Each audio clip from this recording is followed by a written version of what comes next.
Comment trouver votre style vestimentaire? Bonjour à tous, je suis Charline Caron, consultante en images et experte en première impression et en prise de parole en public. Et aujourd'hui, je voulais parler de ce fameux style vestimentaire. Alors, quand on est consultante en images, en général, on vous parle de la mode, des tendances, des couleurs. Et en fait, plus j'avance, plus j'ai d'expérience, plus je me rends compte que personnellement, la mode et les tendances, je m'en contrefous. Et les couleurs, ça n'a pas autant d'importance qu'on aimerait nous le faire croire. Alors, ce n'est pas que je pense qu'il faut s'habiller, on s'habille n'importe comment, pas du tout. Pour moi, le vestimentaire, le choix de vos vêtements, c'est une véritable stratégie. En fait, ne pas faire de choix, c'est faire un choix, en fait.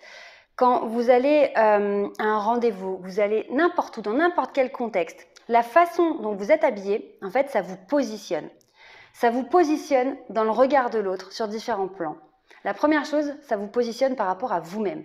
C'est-à-dire que si vous n'avez pas pris le temps de prendre soin de vous, vous êtes totalement à l'arrache, à la sortie du lit, un peu dégueu, mal fagoté, on se dit waouh, quel est le niveau d'estime d'elle-même qu'a cette personne en fait. Si elle prend même pas le temps voilà, de prendre soin d'elle et voilà, d'être propre et un minimum quoi en fait. Déjà, ça vous positionne par rapport à vous-même et on se fait une idée de l'estime que vous vous portez.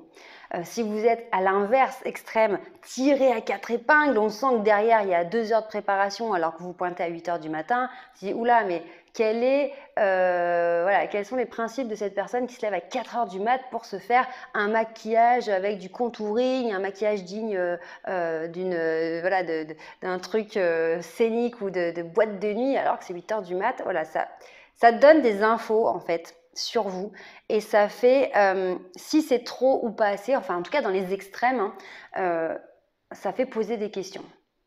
Et là, malheureusement, c'est pas fluide comme on aime le faire en communication, en relationnel, parce que plus c'est fluide, moins on se pose des questions et plus vite on s'intéresse au contenu, au véritable sujet, ce qui compte, quoi, vraiment. Donc, première chose, votre image, en fait, vous positionne par rapport à vous-même. Deuxième chose, votre image vous positionne par rapport au contexte. C'est-à-dire, est-ce que vous avez pris cette situation au sérieux ou pas? Par exemple, lors d'un entretien d'embauche, si vous arrivez, alors pire si c'est un secteur très formel, hein, vous êtes dans la finance, dans le secteur juridique, des choses vraiment très codifiées, très formelles, et que vous n'avez pas pris soin de respecter le dress code, eh bien ça vous positionne dans les yeux de votre interlocuteur, ça vous positionne par rapport à ce contexte. Mais alors, est-ce que cette personne veut vraiment ce job si elle ne prend même pas la peine de mettre un costume, une veste ou d'avoir les cheveux propres pour cet entretien d'embauche? Ça vous positionne par rapport au contexte. Troisième chose, troisième positionnement, ça va vous positionner par rapport à la personne en face de vous. Parce que vous savez que l'être humain en fait est très égocentrique, hein. On a tout le temps peur du regard des autres, de leur jugement, de ce qu'ils vont en penser. Mais finalement, dans la plupart des cas, les gens s'en foutent royalement parce qu'ils pensent d'abord à eux. Ils ont leurs soucis à régler, eux aussi ont peur du regard des autres, donc ils vont plutôt se préoccuper d'eux-mêmes avant de s'occuper de vous. Donc, ce troisième positionnement par rapport à votre style vestimentaire, de votre présentation, c'est par rapport à la personne. C'est-à-dire que la personne peut prendre personnellement le fait que vous ayez une mauvaise présentation.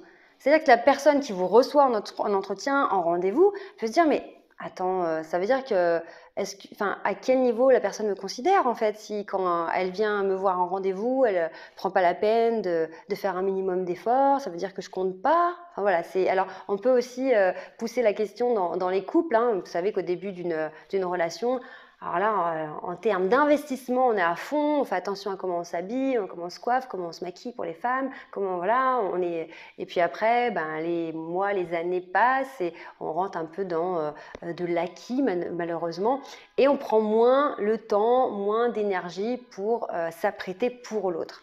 Donc, je ne suis pas coach en amour, hein, ça vous ferait appel à des experts pour ça, mais ce que je veux dire, c'est que finalement, la façon dont vous allez vous présenter à l'autre vous positionne vis-à-vis de vous, comment vous vous estimez, quels soins vous vous apportez à vous-même, vis-à-vis de la situation Est-ce que vous prenez cette situation au sérieux ou pas? Est-ce que vous avez l'air totalement coincé, tiré à quatre épingles alors que c'était pas du tout l'ambiance, pas du tout adapté, ou au contraire, est-ce que vous êtes beaucoup trop décontracté par rapport à la situation plus formelle?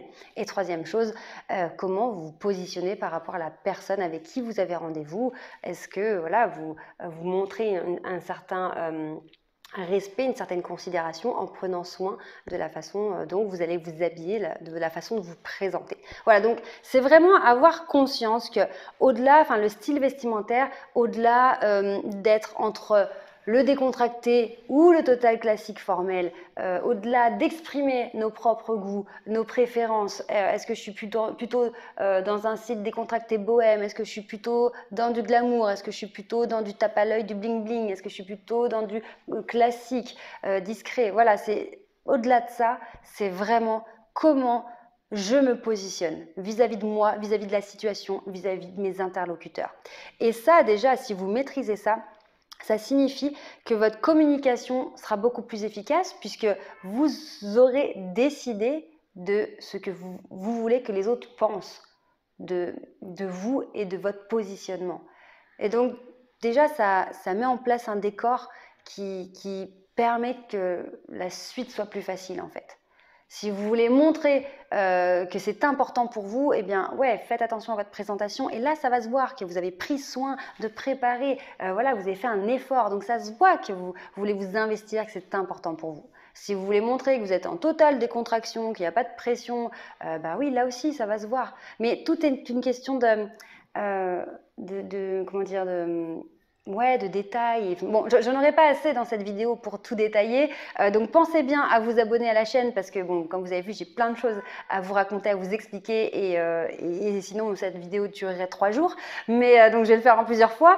Donc, abonnez-vous bien à la chaîne. Mettez-moi un petit like si vous avez apprécié cette vidéo. Mais voilà, pensez bien que le style vestimentaire, au-delà d'exprimer vos goûts, etc., ça va être vraiment une façon de vous positionner par rapport à vous et à votre environnement et de décider de comment les gens vont vous percevoir et vont s'imaginer de ce que vous avez dans la tête. Vraiment, pensez que vous pouvez absolument prendre les rênes, en fait, décider, devenir responsable de votre vie, de votre avenir, de votre carrière.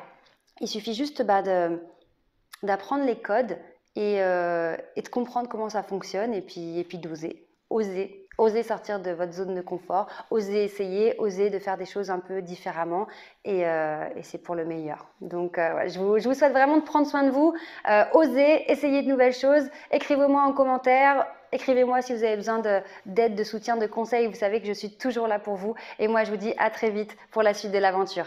Ciao!